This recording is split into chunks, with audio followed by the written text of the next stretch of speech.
नमस्कार दोस्तों, मैं रविंद्र कुमार और मेरे YouTube चैनल पर आप सभी का हार्दिक स्वागत।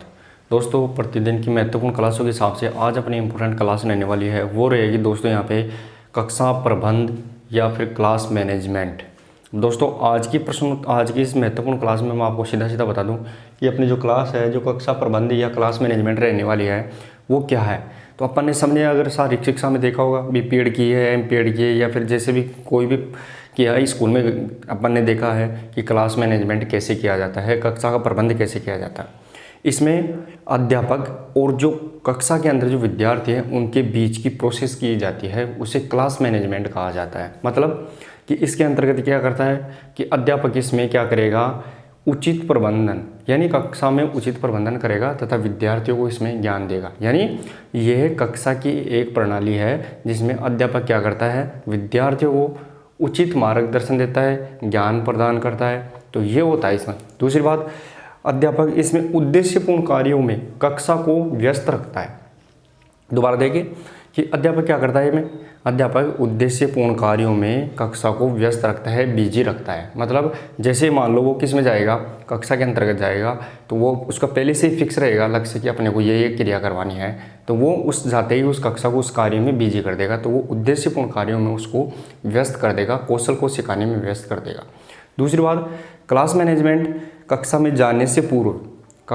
जाने से पूर्व अध्यापक की क्या है, पूर्व तैयारी है। यानी चाहे एजुकेशन में देख लो, सामान्य शिक्षा में देख लो, या फिर शारीरिक शिक्षा में देख लो, एक ही बात है कि कोई भी चाहे कोच हो या फिर सामान्य शिक्षा में चाहे कोई अध्यापक हो, कक्षा में जाता है तो वो पहले ही अपनी प्री प्लानिंग बना के जाता है।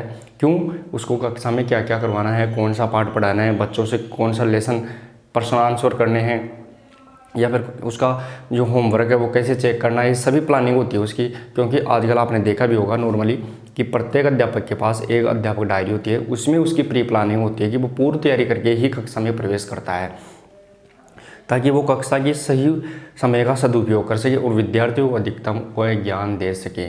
ऐसे ही शारीरिक शिक्षा में भी यही होता है कि कोई भी कोच है या कोई प्रशिक्षक है, वो कक्षा में जाने से पूर्व ही अपनी तैयारी करके जाता है, ताकि जाते ही वो विद्यार्थियों को सीधा और सीधा अपने टॉपिक से या फिर उद्देश्य जो फिक्स कर रखा है उसी के आधार पर वो बच्चों को ज्ञान प्रदान कर सके। अदरवाइज उसको पता ही नहीं लगेगा कि अपन को क्या करना है। अगर प्री प्लानिंग नहीं रहेगी तो उसको पता ही नहीं लगेगा कि उसको करना क्या है। तो इस प्रकार दोस्तों, आज की अपनी इंपॉर्टेंट क्लास है वो क्लास मैनेजमेंट यानी कक्षा प्रबंधन से संबंधित रहेगी। तो इम्पोर्टेंट इसके बारे में 2-4 पहले फैक्ट लिखते हैं, फिर लिखेंगे अपन कक्षा प्रबंधन के सिद्धांत की कौन कौन से सिद्धांत होते हैं। और दोस्तों, मैं आपको आज की क्लास में भी सीधा सीधा बताऊं कि ये भी कंसेप्ट बेस्ड क्लास रहेगी अपनी, सीधी सीधी यहाँ पे आपको सीखते हुए चलना है, बिल्कुल रटने की ज़रूरत नहीं है। क्योंकि इसमें रटने से कोई भी प्रश्न सोल्व अपन नहीं कर सकते। इसमें सीधा अगर समझ लिया तो दोबारा पढ़ने की भी ज़रूरत नहीं होगी। ये सीधा सीधा होता है इसका कंसेप्ट कि अपने को व्यवहारिक जीवन के आधार पर इसको पढ़ना है, कि व्यवहारिक जीवन में इसको जोड़ते हुए पढ़ेंगे तो बहुत आसान रहेगा। तो चलिए दोस्तों, आज की कक्षा प्रबंधन की पहला और इसमें जो कुछ थ्योरेटिकल बातें अपन देख लेते हैं एक बार कि कक्षा प्रबंधन के अंतर्गत क्या होता है। तो कक्षा प्रबंधन एक उचित प्रणाली है। सबसे पहले तो क्या है, कक्षा प्रबंधन एक उचित प्रणाली है जिसके द्वारा अध्यापक द्वारा विद्यार्थियों को ज्ञान प्रदान किया जाता है। कक्षा प्रबंध एक उचित यानी प्लान के अनुसार एक उचित प्रणाली है जिसमें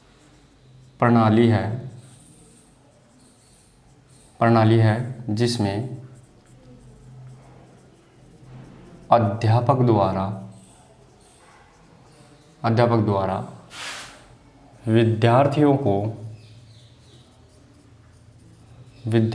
द्वारा विद्यार्थियों को ज्ञान प्रदान किया जाता है। अब अपने को पहली ही लाइन में समझ में आ गया होगा दोस्तों कि कक्षा प्रबंधन एक उचित प्रणाली है जिसमें अध्यापक द्वारा विद्यार्थियों को ज्ञान प्रदान किया जाता है। क्यों, वो प्लानिंग करके आएगा क्या क्या पढ़ना है, उसके आधार पर ही वो सब कुछ करेगा। दूसरा पॉइंट क्या निकल के आता है कि यह उद्देश्यों को पूर्ण करने के लिए कौशल के आधार पर कक्षा को व्यस्त रखने की प्रणाली है। यह उद्देश्य की प्राप्ति हेतु कक्षा को कौशल में कौशल यानी स्किल, जो अपन कुछ भी सिखा रहे हैं, कौशल में व्यस्त रखने की क्रिया है। दूसरा पॉइंट इंपॉर्टेंट है दोस्तों यहाँ पे कि ये उद्देश्य, अपन ने जो भी उद्देश्य बच्चों को सिखाने के लिए फिक्स कर रखा है, उसके आधार पर कौशल में व्यस्त रखने की क्रिया क्या है, क्लास मैनेजमेंट, कक्षा प्रबंधन रहेगी। तीसरा इंपॉर्टेंट पॉइंट निकल के आएगा दोस्तों इसमें वापस ही, कि तीसरा इंपॉर्टेंट पॉइंट क्या रहेगा कि यह कक्षा प्रबंधन में अध्यापक कक्षा में जाने से पूर्व तैयारी करके जाए। इंपॉर्टेंट बात। अगला पॉइंट कौन सा रहेगा, अध्यापक के मतलब जो अच्छा अध्यापक होता है ना, जो बढ़िया टीचर होता है, वो अपने नियम तरीकों से चलता है। तो अच्छा अध्यापक कक्षा में जाने से पूर्व तैयारी करके जाता है, जिससे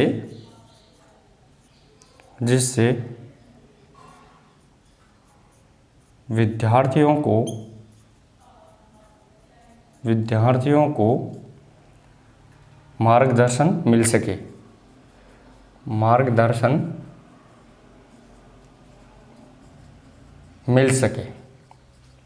ये अपने को ध्यान रखना है दोस्तों यहाँ पे कि अच्छा अध्यापक होता है वो कक्षा में जाने से पूर्व ही अपनी प्लानिंग बना लेता है कि अपने को क्या क्या पढ़ाना है, क्या क्या करवाना है ग्राउंड में, जिससे विद्यार्थियों को मार्गदर्शन मिलता रहता है आराम से। तो दोस्तों ये तो अपन ने क्लास मैनेजमेंट के बारे में कुछ जनरल थ्योरी की बातें की है। अब अपने आएंगी कक्षा प्रबंधन के सिद्धांत, यानी प्रिंसिपल ऑफ क्लास मैनेजमेंट अपन पढ़ेंगे कि कक्षा प्रबंधन कैसे किस प्रकार किया जाता है। तो इसमें एक बार आप इसका स्क्रीनशॉट ले लीजिए। अगर आपको ऐसी लाइनें समझ में आती है तो सीधा सीधा इसका अर्थ होता है कि आपको क्लास मैनेजमेंट आसानी से समझ में आ जाएगा। तो एक बार स्क्रीनशॉट लीजिए आप इसका।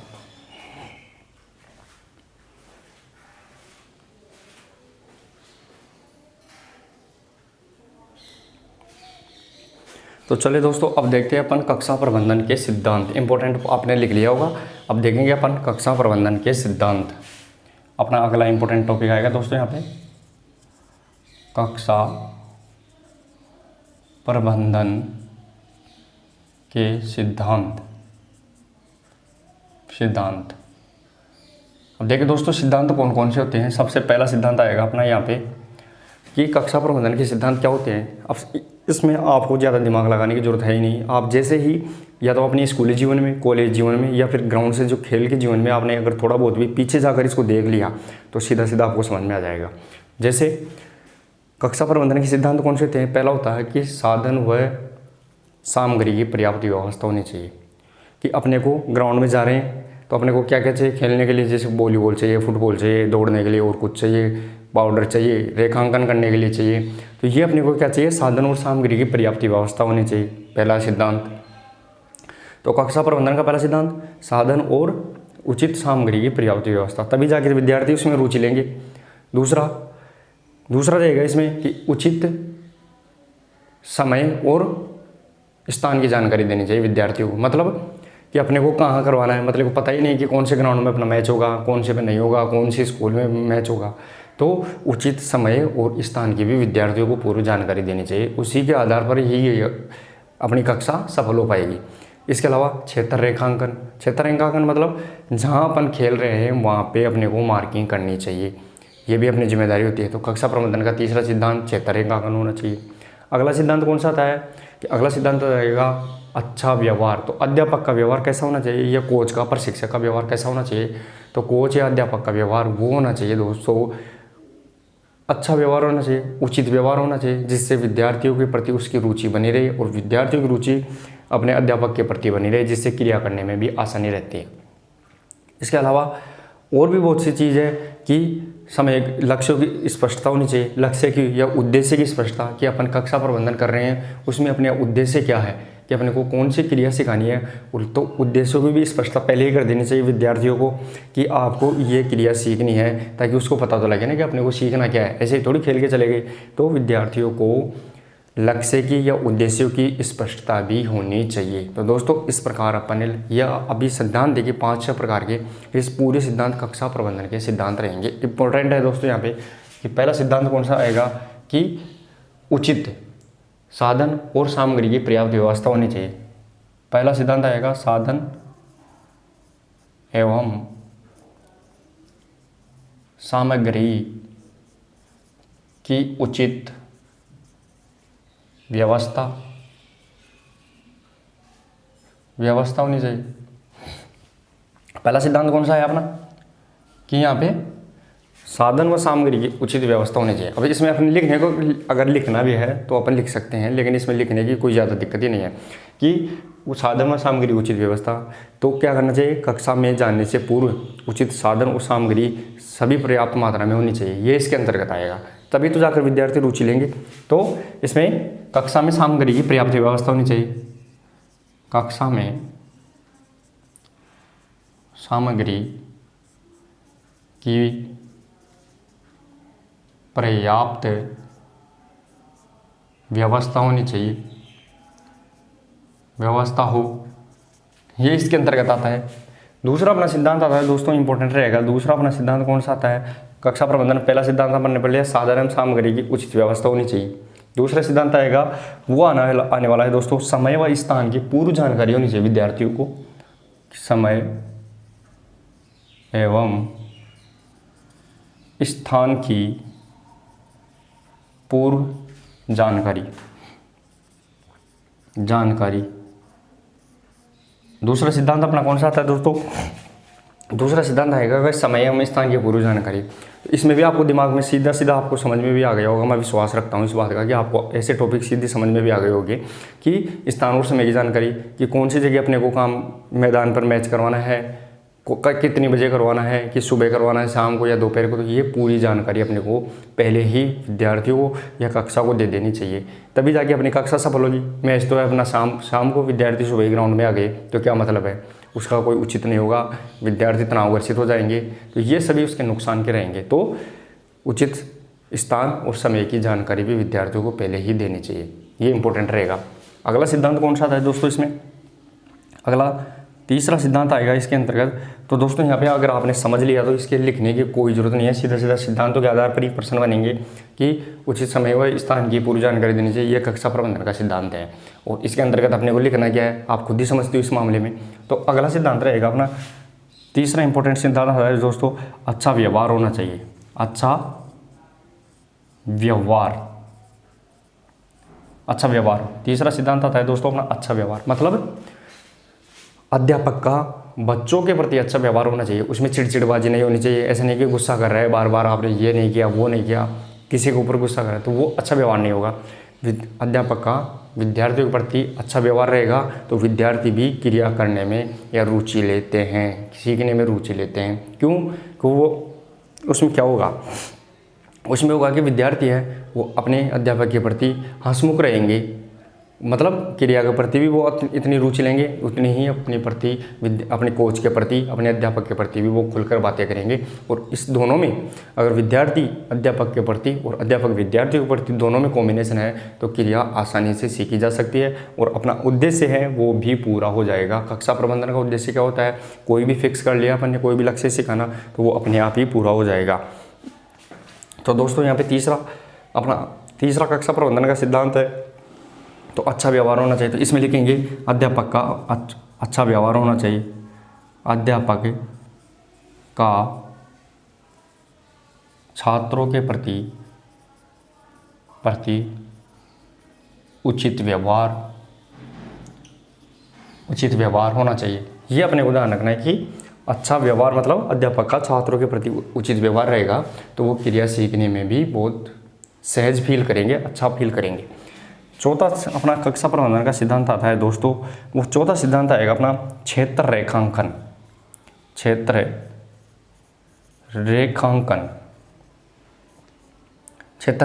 अगला सिद्धांत आता है अपना क्षेत्र रेखांकन। दोस्तों क्षेत्र रेखांकन होता क्या है, सबसे पहले मैं आपको बताऊं कि क्षेत्र रेखांकन होता क्या है। क्षेत्र रेखांकन में होता है कि जिस जगह अपन खेल रहे हैं, मान लो कबड्डी का मैच खेलेंगे, वॉलीबॉल का मैच खेलेंगे या फिर कोई और मैच खेलेंगे, तो क्षेत्र रेखांकन का मतलब है जहाँ अपन जा रहे हैं खेलने के लिए ग्राउंड में, वहाँ पर मार्किंग होनी चाहिए। ये भी कक्षा प्रबंधन का सिद्धांत है। विद्यार्थी चले गए, दोनों टीमें आ गई ग्राउंड के अंतर्गत, मान लो 2 टीमों के बीच मैच है वॉलीबॉल का, अब लाइनिंग है ही नहीं, अब खेलेंगे कैसे? तो ये कक्षा प्रबंधन थोड़ी हुआ। कक्षा प्रबंधन के लिए तो अपने को पहले ही प्लानिंग करनी पड़ेगी, तो वो क्षेत्र रेखांकन भी होना चाहिए, यानी मार्किंग भी पहले से ही कर देनी चाहिए। ये अपने को ध्यान रखना है, इंपॉर्टेंट बात रहेगी दोस्तों यहाँ पे। अगला देखिए दोस्तों, अगला सिद्धांत कौन सा था? तो इसमें क्षेत्र रेखांकन में क्या लिख देंगे? तो ग्राउंड मार्किंग पहले ही होनी चाहिए। इसमें मैदान पर मार्किंग करना, ये इसके अंतर्गत आएगा, मैदान पर मार्किंग करना। 5वां अपना इंपॉर्टेंट सिद्धांत आएगा दोस्तों यहाँ पे, उद्देश्यों की स्पष्टता होनी चाहिए। उद्देश्यों की स्पष्टता। अब देखिए दोस्तों, उद्देश्य की स्पष्टता, कक्षा प्रबंधन का अगला सिद्धांत आता है कि उद्देश्यों की स्पष्टता होनी चाहिए, मेन बात। अब उद्देश्यों की स्पष्टता कैसे रहेगी दोस्तों? यहाँ पे उद्देश्यों की स्पष्टता पूछी गई है, तो उद्देश्यों की स्पष्टता का मतलब है कि अपन क्या सिखाना चाहते हैं, ये विद्यार्थियों को पहले ही बता देना चाहिए। अब विद्यार्थियों को पता ही नहीं इस बात का कि उसको सिर्फ वॉलीबॉल दे दी, वॉलीबॉल के ग्राउंड में खड़ा कर दिया, अब कोई पता नहीं क्या सीख रहा है, कोई स्मैश सीख रहा है, कोई अंडरहैंड पास सीख रहा है, कोई फिंगर पास सीख रहा है, कोई अपर पास सीख रहा है, लेकिन उसको पता ही नहीं, जो विद्यार्थी अपनी मर्जी में आ रहा है, मन में आ रहा है, वही कर रहा है, तो वो अपनी कक्षा प्रबंधन का सिद्धांत नहीं रहेगा। विद्यार्थियों को पहले ही बता देना चाहिए कि अपने को सिर्फ वॉलीबॉल में स्मैश की ट्राई करनी है, स्मैश ही सीखना है, तो वो इसका उद्देश्य बन गया, सभी विद्यार्थियों का एक ही उद्देश्य बन गया, ये अपने को सिर्फ स्मैश की प्रैक्टिस करनी है। तो एक विद्यार्थी बॉल को बनाएगा, दूसरा उसको स्मैश करेगा, तो ऑटोमेटिकली अपन जो टारगेट लेके चल रहे हैं, कक्षा के लक्ष्य का लेके चल रहे हैं, वो अपना पूरा हो जाएगा। तो उसे बोलते हैं अपन उद्देश्यों की स्पष्टता। तो विद्यार्थियों को पहले ही क्रिया कराने से पहले बता देना चाहिए कि उसका उद्देश्य क्या है। तो ये अपना कौन सा 5वां सिद्धांत हो गया अपना, किसमें? कक्षा प्रबंधन का 5वां सिद्धांत, उद्देश्यों की स्पष्टता भी होनी चाहिए। अगला और नेक्स्ट सिद्धांत आता है 6 नंबर का सिद्धांत आता है दोस्तों यहाँ पे, कार्य क्षमता व योग्यता। कार्य क्षमता एवं योग्यता, ये अपना अगला सिद्धांत आता है, ये अपने को ध्यान रखना है। अब दूसरा जो अपना इंपॉर्टेंट सिद्धांत 6 नंबर का आता है दोस्तों, कार्य क्षमता एवं योग्यता, इसको भी अपने को क्या मतलब है कि ये कक्षा प्रबंधन में कक्षा का मैनेजमेंट करने से पहले अध्यापक को इस बात की जानकारी होनी चाहिए कि कार्य क्षमता एवं योग्यता, विद्यार्थियों की कार्य क्षमता या छात्रों की कार्य क्षमता कितनी है, उसी के अनुसार अपने को कक्षा का निर्माण करना चाहिए और कोई भी चीज़ सिखानी चाहिए। मान लीजिए बच्चा तो छोटा है, कोई 5वीं तक की क्लास का बच्चा है और अपने उसको इसमें सिखा रहे हैं, तो कैसा पॉसिबल होगा? वो नहीं सीख पाएगा। तो अध्यापक को विद्यार्थियों की कार्य क्षमता एवं योग्यता का भी ध्यान होना चाहिए, तभी जाकर अपना कक्षा के जो उद्देश्य है वो सफल हो पाएगा। और जो अपना कक्षा प्रबंधन का सिद्धांत है कौन सा, कि कार्य क्षमता एवं योग्यता, उसका अपने को पता होगा तभी अपने लक्ष्य की तरफ आगे बढ़ पाएंगे। तो दोस्तों इस प्रकार अपन ने लगभग 6 सिद्धांत तो देख लिए, आप इसका स्क्रीनशॉट ले लीजिए, इंपॉर्टेंट है दोस्तों। यहाँ पे अपने को सिद्धांत का नाम याद रखना, उसकी डेफिनेशन याद रखनी है, इसमें लिखने वाली कोई ज़्यादा बात नहीं है, 1% भी लिखने वाली बात नहीं है, सीधा सीधा प्रश्न पूछता है, वो सिद्धांतों से रिलेटेड प्रश्न पूछता है। तो आप एक बार इसका स्क्रीनशॉट ले लीजिए दोस्तों।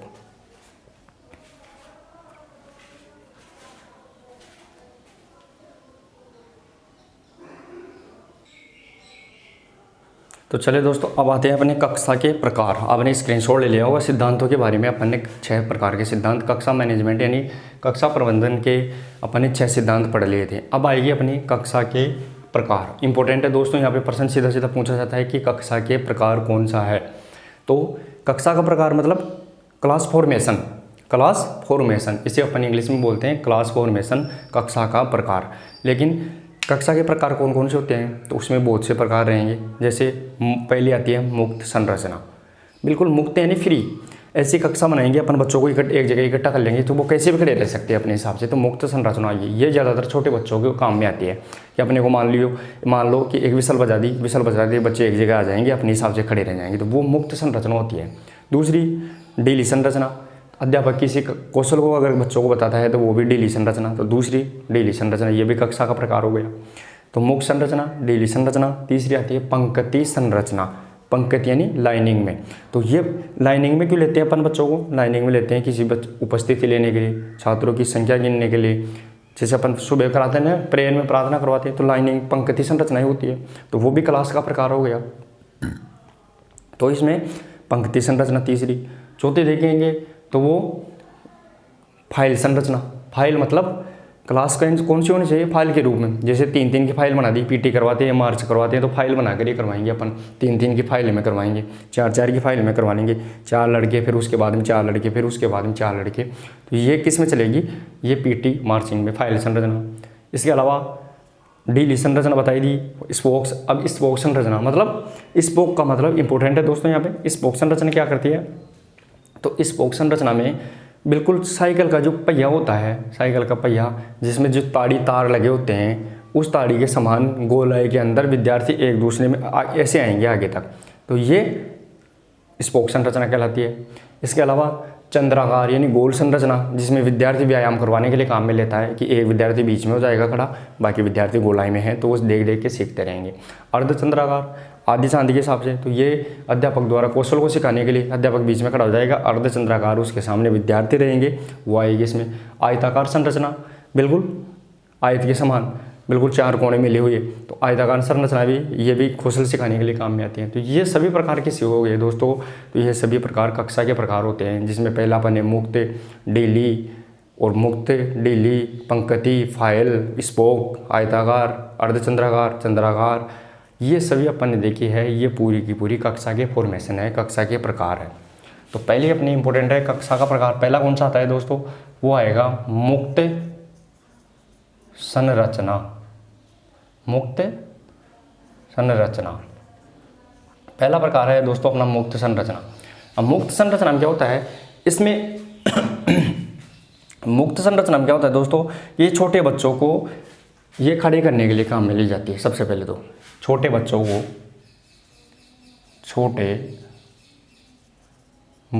को खड़े करने के लिए काम आती है। इंपॉर्टेंट, छोटे बच्चों को खड़े करने के लिए काम आती है कौन सी? मुक्त संरचना। दूसरी कौन सी है? दूसरी कक्षा का प्रकार दूसरा कौन सा है? डीली संरचना। दूसरा कौन सा है? डीली संरचना। डीली संरचना। अब दोस्तों इसमें डीली संरचना है, इसमें क्या होता है? इसमें होगा अध्यापक द्वारा विद्यार्थियों को कौशल या फिर कोई भी चीज़ सिखाने के लिए। डीली संरचना में क्या होगा? बिल्कुल डीली मतलब नियम, खड़े तो हैं विद्यार्थी, लेकिन वो इतना उस पर कोई पाबंदी नहीं है नियम कि आप बिल्कुल सावधानी में खड़े रहो, तो उसे डीली बनेगा, लेकिन वो थोड़े बहुत लाइनों में तो खड़े रहेंगे। तो इसमें अध्यापक किसी कौशल को समझाने के लिए काम में लेता है। इंपॉर्टेंट बात है, अध्यापक द्वारा किसी कौशल को समझाने के लिए कौन सी संरचना उपयोग की जाती है? तो वो डीली संरचना। छोटे बच्चों को खड़े करने के लिए कौन सी संरचना? तो वो मुक्त संरचना। क्लास के प्रकार है दोस्तों ये। तो डीली संरचना में क्या लिखेंगे? अध्यापक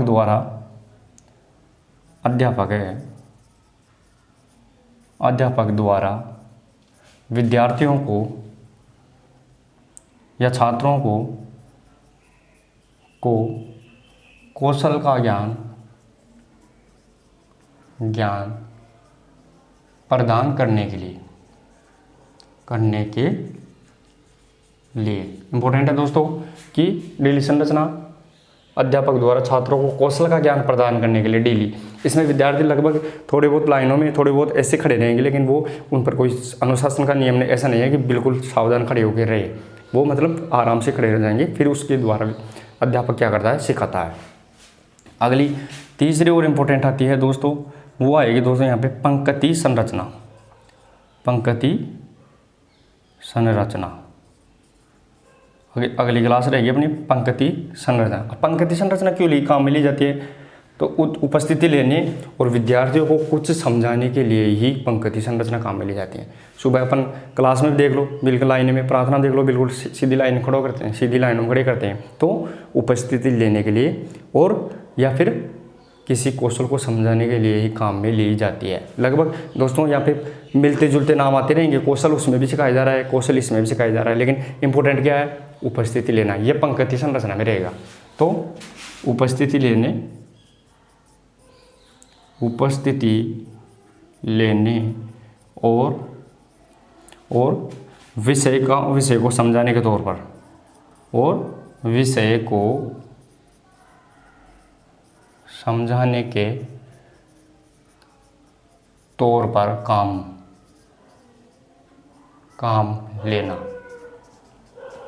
तो उपस्थिति लेने और विषय को समझाने के तौर पर कौन सी क्लास काम में ली जा रही है? तो पंक्ति संरचना वाली क्लास काम में ली जा रही है। ये अपने को ध्यान रखना है दोस्तों। यहाँ पे अगली चौथी आएगी दोस्तों। यहाँ पे चौथी कौन सी आती है? तो वो आएगी दोस्तों यहाँ पे फाइल संरचना।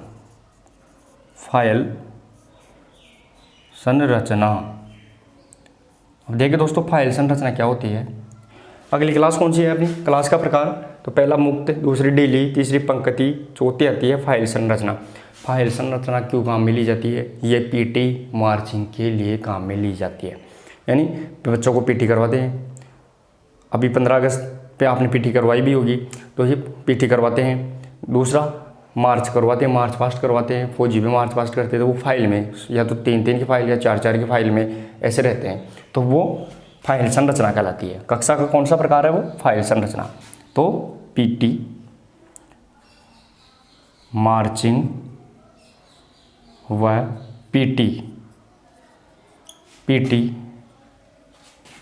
पीटी के दौरान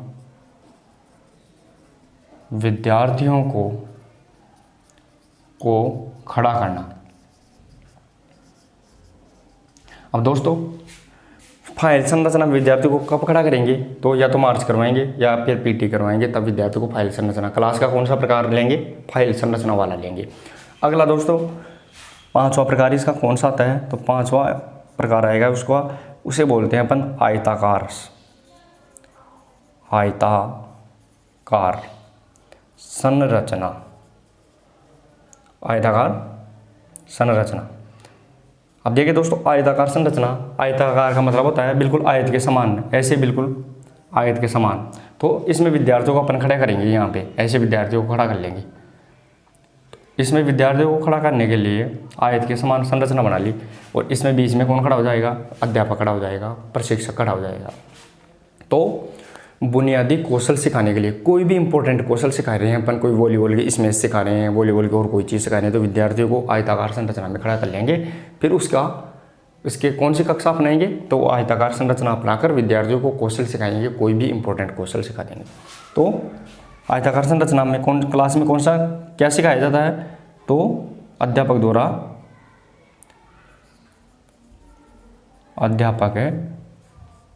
द्वारा बुनियादी यानी इंपॉर्टेंट बुनियादी कौशल सिखाने के लिए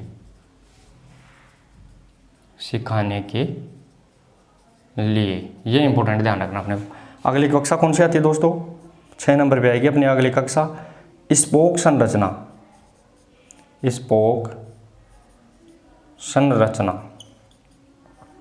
अब दोस्तों, स्पोक संरचना है, ये इंपॉर्टेंट क्यों है ये मैं आपको बता दूं दोस्तों। यहाँ पे तो स्पोक संरचना कैसी होती है? मान लो ये अपना स्पोक किसे बोलते हैं? साइकिल का पहिया होता है, उसकी ताड़ी के समान ये अपना पहिया हो गया, और यहाँ पे अपने के ये तार आते हैं, ऐसे तो आएंगे साइकिल के पहिए के तार। इसे स्पोक संरचना कहते हैं। मतलब साइकिल की पहियों के समान जो तार आ रहे हैं, ऐसे विद्यार्थियों को खड़े करेंगे गोलाकार, और फिर अंदर की तरफ ऐसे विद्यार्थी खड़े होते आएंगे, तो इसे स्पोक संरचना कहते हैं। ये क्यों अपनाई जाती है? तो ये विद्यार्थियों में सामूहिक कौशल सिखाने के लिए, यानी पूरे विद्यार्थियों को सामूहिक कौशल सिखाने के लिए स्पोक संरचना की अपनाया जाता है। इंपॉर्टेंट है, अध्यापक द्वारा विद्यार्थियों को किसी विषय पर सामूहिक कौशल सिखाया जा रहा है, सामूहिक ज्ञान दिया जा रहा है, वो स्पोक संरचना अपनाई जाती है। एक जगह बीच में खड़ा होकर सभी को आराम से दे देगा। तो इसमें स्पोक संरचना साइकिल के पहिए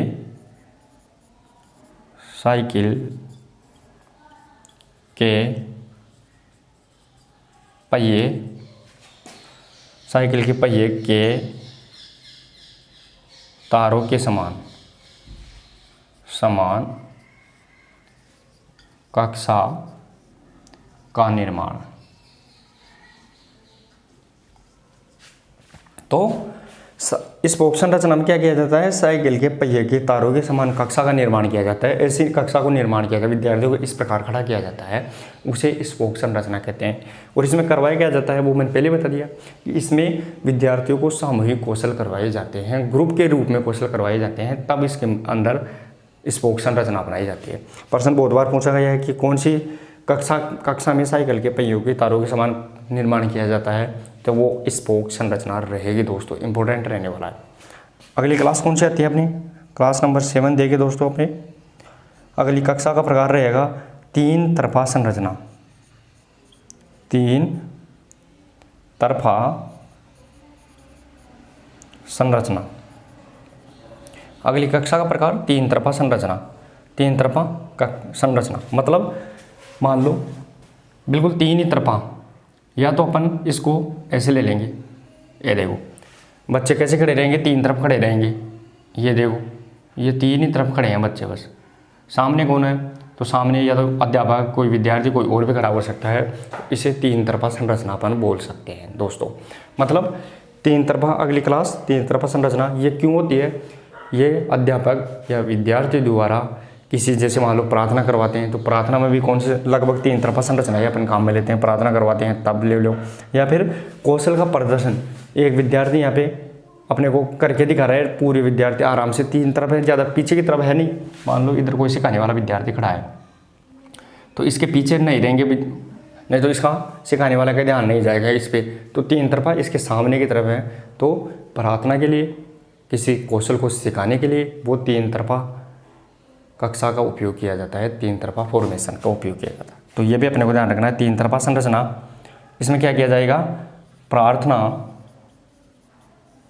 और कौशल को, कौशल ले लें स्किल, कौशल को करवाने के लिए इम्पोर्टेंट। अब अगली क्लास कौन सी आती है दोस्तों, तो अगली क्लास 8 नंबर पे आएगी अपनी, वो रहेगी चंद्राकार या गोलाकार, चंद्राकार। अब चंद्राकार दोस्तों, आपने चंद्राकार देख लिया। चंद्राकार कैसा होता है, चांद 2 प्रकार का होता है, एक गोल भी होता है और एक अर्ध चांद भी होता है, ये भी अपन ने देख लिया। तो या तो ये है चंद्राकार गोल, तो कक्षा इसमें क्या करवाएंगे, इसमें विद्यार्थियों को बिल्कुल गोले में खड़ा कर लेंगे, ऐसे खड़ा कर लेंगे इसमें बिल्कुल गोले में। और जो विद्यार्थी इस काम में क्यों लेते हैं, चंद्राकार क्लास को काम में क्यों ले रहे हैं, तो विद्यार्थियों को किसी कौशल या अभ्यास करवाने के लिए एक विद्यार्थी बीच में खड़ा हो जाएगा और पूरे विद्यार्थी उसको देख लेंगे और आराम से करते रहेंगे। तो अभ्यास, किसी कौशल का अभ्यास करवाने के लिए कौन सा क्लास काम में ले रहे हैं, चंद्राकार। अभ्यास को सिखाने के लिए चंद्राकार, या फिर अर्धचंद्राकार। अगली क्लास कौन सी आती है, अर्धचंद्राकार। वही बात होगी, 3 तरफा ले लो या फिर अर्धचंद्राकार। इसमें भी विद्यार्थी यहाँ खड़ा हो जाएगा और वो इसको देखते रहेंगे, सारे सीखते रहेंगे। अध्यापक द्वारा किसी चीज़ का अगर आदेश या निर्देश दिया जाता है तो भी वो अर्धचंद्राकार में गोलाई में खड़ा कर लेंगे विद्यार्थी को, अध्यापक सामने खड़ा हो जाएगा, आराम से उन सबको क्या देता रहेगा, इंस्ट्रक्शन देता रहेगा, तो वो अर्धचंद्राकार। तो अगली क्लास भी अपनी 8 देख लिया, इसके बाद में अपनी अर्धचंद्राकार, और लास्ट में अपनी क्लास आती है दोस्तों, वो आएगी त्रिकोणी। तो त्रिकोणी कोई बड़ी बात नहीं है, पहले मैंने 3 तरफा बता दिया, तो वो त्रिकोणी होती है। इसमें त्रिकोणी का मतलब होता है ऐसे, बिल्कुल ये त्रिकोणी हो गई, ये त्रिकोणी हो गई। तो इसमें विद्यार्थियों को इस प्रकार खड़ा करेंगे 3 तरफा। तो ये दोस्तों अपनी कक्षा के प्रकार अपन ने देख लिए, इंपॉर्टेंट है, लगभग 1% कक्षा के फॉर्मेशन यानी क्लास के प्रकार में पूछा जाता है। तो आप इसका स्क्रीनशॉट ले ले और इसको नोट्स के रूप में शानदार तरीके से, या फिर इसको कंसेप्ट के रूप में एक बार अपने दिमाग में फिट कर ले, क्योंकि ज़्यादा बड़ा टॉपिक भी नहीं है और लेकिन समझाने के तौर पर इंपॉर्टेंट है, ना कि रटने के तौर पर। अगर समझ लिया दोबारा आपको पढ़ने की भी जरूरत नहीं पड़ेगी एग्जाम तक भी, क्योंकि जैसे प्रश्न पूछेगा अपने दिमाग में आ जाएगी कौन सी कक्षा किस प्रकार बनती है। स्क्रीनशॉट लीजिए एक बार इसका।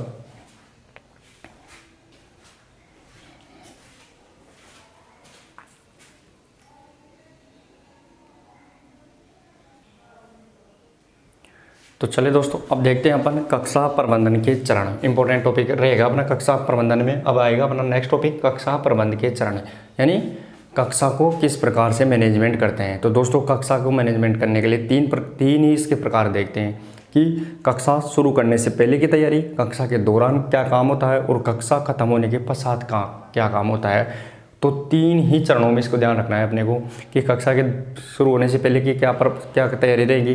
तो कक्षा प्रबंध के चरण में 3 ही प्रकार रहेंगे, कक्षा शुरू होने से पूर्व की तैयारी, कक्षा के दौरान की तैयारी और कक्षा खत्म होने के बाद की क्या तैयारी होती है, वो अपने को ध्यान रखना है। उसे बोलते हैं अपन कक्षा प्रबंधन के चरण। इंपॉर्टेंट है, पता भी लग गया होगा आपको 3 प्रकार की होती है। अब दोस्तों कक्षा प्रबंधन, कक्षा शुरू होने से या कक्षा आरंभ होने से पूर्व की तैयारी में क्या क्या करेंगे। तो इसमें कक्षा शुरू होने से पूर्व अध्यापक को सारी तैयारियाँ कर लेनी चाहिए। इंपॉर्टेंट बात, जो सिखा रहा है उसके बारे में सभी कुछ तैयारी कर लेनी चाहिए। दूसरी बात आती है, तो पहला इंपॉर्टेंट, पहले तो अपन क्या, पहला चरण कौन सा है, कक्षा, पहला चरण आएगा कक्षा पूर्व की तैयारी, कक्षा पूर्व की तैयारी। पहला इंपॉर्टेंट अपना चरण कौन सा है, कक्षा पूर्व की तैयारी। अब इसमें क्या क्या करेंगे अपन कक्षा पूर्व की तैयारी में, तो इसमें अध्यापक कक्षा शुरू होने से पूर्व ही अपनी कक्षा की पूरी तैयारी कर लेगा। इंपॉर्टेंट बात। दूसरी बात कौन सी आएगी पहले चरण में, कि अध्यापक कक्षा शुरू होने से कुछ समय पूर्व की गई तैयारियाँ सबसे अच्छी मानी जाती है। ऐसा नहीं कि कक्षा 10 दिन के बाद में चालू होगी और अपन अभी तैयारी करके बैठ गए, वो ज़्यादा बेटर नहीं मानी जाती है, अच्छी नहीं मानी जाती।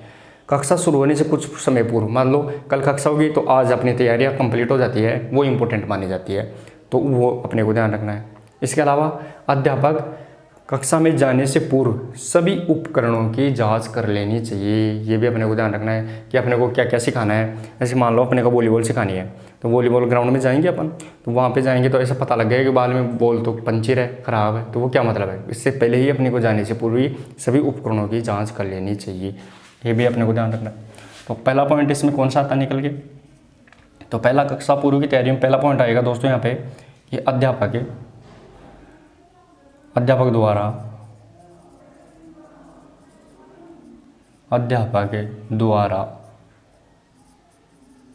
कक्षा की पूर्व में ही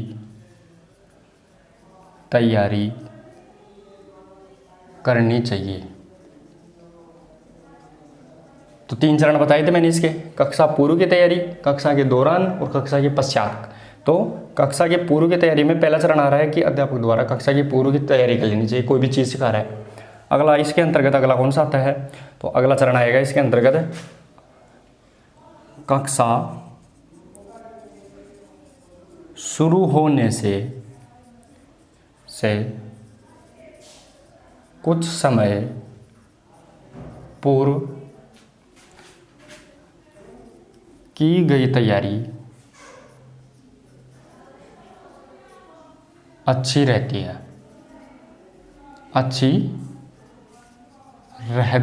ये अपने को ध्यान रखना है कि कक्षा शुरू होने से कुछ समय पूर्व अगर तैयारी करते हैं वो अच्छी मानी जाती है। अगला अध्यापक द्वारा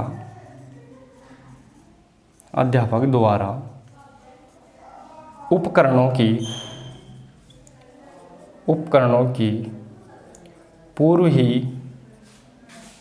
ही जांच कर लेनी चाहिए, ये अपने को ध्यान रखना है दोस्तों। तो 3 पॉइंट किस में निकल के आ गए, 3 पॉइंट निकल के आ गए कक्षा पूर्व की तैयारी की, कि कक्षा शुरू करने से पूर्व क्या क्या तैयारी रहनी चाहिए। तो अध्यापक द्वारा कक्षा की पूर्व तैयारी कर लेनी चाहिए, इंपॉर्टेंट। कक्षा शुरू होने से पूर्व कुछ समय पूर्व की तैयारी अच्छी मानी जाती है, ऐसे नहीं कि बहुत दिन पहले तैयारी करके बैठ गई। अध्यापक द्वारा उपकरणों की पूर्व जांच कर लेना चाहिए, और अध्यापक द्वारा उपकरणों की जांच भी कक्षा शुरू होने से पूर्व कर लेनी चाहिए। ये अपने को नॉर्मल सी बातें अपन जानते हैं। तो एक बार इसका स्क्रीनशॉट ले लीजिए, फिर अपन पढ़ते हैं कक्षा प्रबंधन का दूसरा चरण, यानी कक्षा के दौरान क्या क्या करना चाहिए।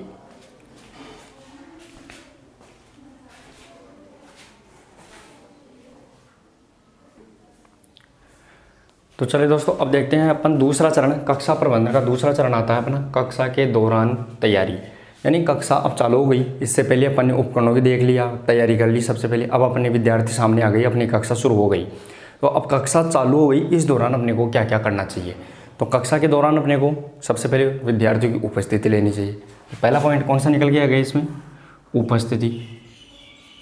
उपस्थिति लेना। तो पहला पॉइंट उपस्थिति लेना, विद्यार्थियों को आते ही अपन उसकी उपस्थिति लेंगे। इंपॉर्टेंट बात, पहला कक्षा चालू होते ही सबसे पहले खड़े करेंगे, खड़े करते ही उसकी उपस्थिति लेंगे। ये अपना कौन सा हो गया, पहला चरण हो गया। किसके, कक्षा के दौरान पहला कार्य क्या होता है, उपस्थिति लेना चाहिए। दूसरा कार्य क्या हो गया, दूसरा इसमें कक्षा के दौरान दूसरी तैयारी होती है अपनी नेता का चयन, नेता का चयन यानी लीडरशिप के रूप में। तो दूसरा अपना इंपॉर्टेंट काम क्या होता है, विद्यार्थी आ गई, उपस्थिति ले ली अपन। अब खूब सारे के विद्यार्थी है, उनको अपन क्या करेंगे, छोटे छोटे ग्रुपों में विभाजित कर देंगे, छोटे छोटे ग्रुपों में, और प्रत्येक ग्रुप का एक लीडर बनाएंगे। ये भी अपने को ध्यान रखना, लीडर होता है तो नेता का चयन कर देंगे, ये अपने को ध्यान रखना है। तीसरा, कक्षा के दौरान तीसरी पॉइंट निकल के आता है, वो आता है दोस्तों कक्षा की बनावट, कक्षा की बनावट।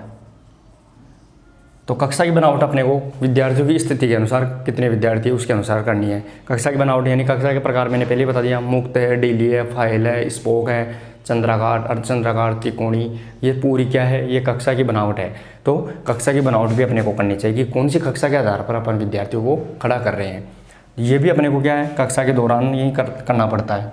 आगे देखो, अगला रहता है निर्देश, निर्देश। अब विद्यार्थियों को क्या किया जाता है, विद्यार्थियों को समय समय पर कक्षा के दौरान ही निर्देश भी दिया जाता है कि ऐसा मत करो, ऐसा करो। तो वो निर्देश उस दौरान ही देंगे अपन, कक्षा चालू होती है यानी कक्षा के दौरान की तैयारी में ही निर्देश दिए जाते हैं। पूछा जाता है दोस्तों, प्रश्न इंपॉर्टेंट है। अगला निर्देश के बाद में अगला आता है अपना उत्तरोत्तर प्रगति, उत्तरोत्तर प्रगति। उत्तरोत्तर प्रगति मतलब दोस्तों यहाँ पे मैं आपको बताऊं कि उत्तरोत्तर प्रगति का मतलब क्या होता है।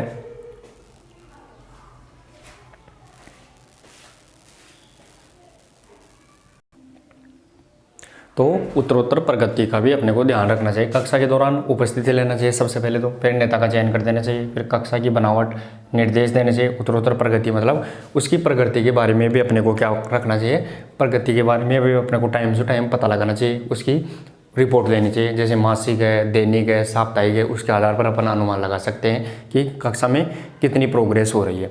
और अब लास्ट आता है, कक्षा के दौरान ही लास्ट आएगा, वो रहेगा दोस्तों विसर्जन, विसर्जन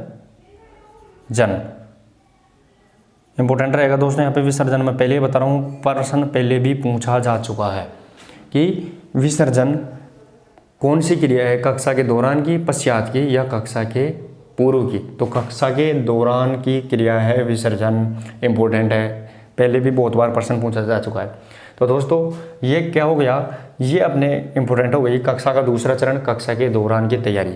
अब कक्षा का तीसरा चरण और अंतिम चरण आता है, कक्षा के पश्चात की तैयारी क्या क्या होती है। तो अगला चरण कौन सा आएगा, अपना तीसरा चरण, यहीं लिख लेते हैं अपन इसको, कक्षा के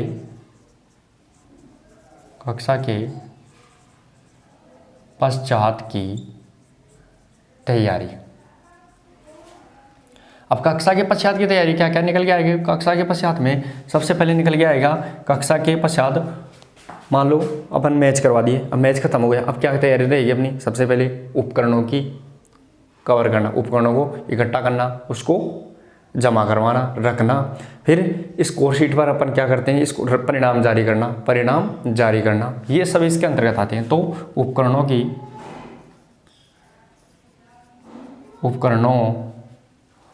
व संसाधनों